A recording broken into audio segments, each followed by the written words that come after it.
Take a few steps back to get the best view of the window. It's called the Founder's Window.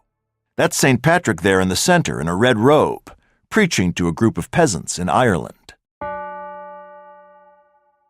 Below that, seated and wearing purple, you can see Archbishop Hughes.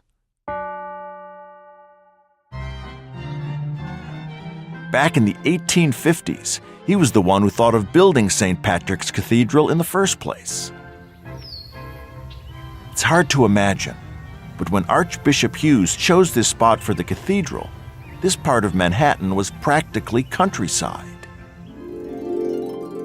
Hello, I'm Archbishop Hughes. Some people thought that I had made a foolish choice building a cathedral in the middle of nowhere. But I knew that the city would grow up around the cathedral, and it did. Today, it's our nation's largest Gothic Roman Catholic cathedral and takes up a whole city block. Of course, I had a lot of help turning my dream into reality.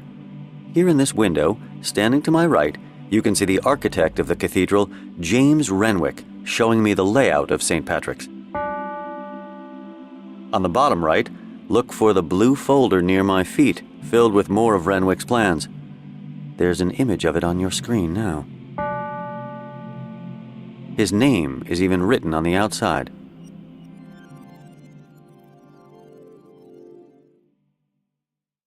Take a look around.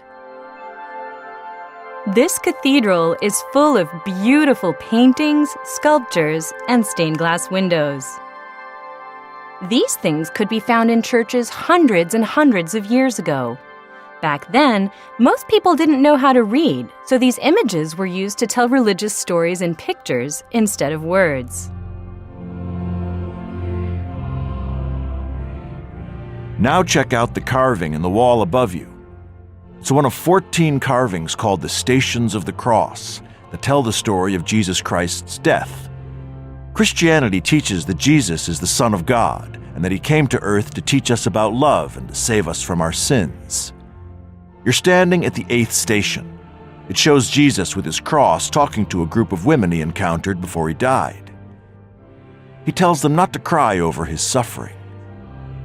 Other stations throughout the cathedral show Jesus being sentenced to death, dying for our sins, and finally being laid in his tomb. We spend time in front of each station saying special prayers and thinking about how Jesus suffered so that we could go to heaven. This is usually done during the time leading up to Easter, called Lent.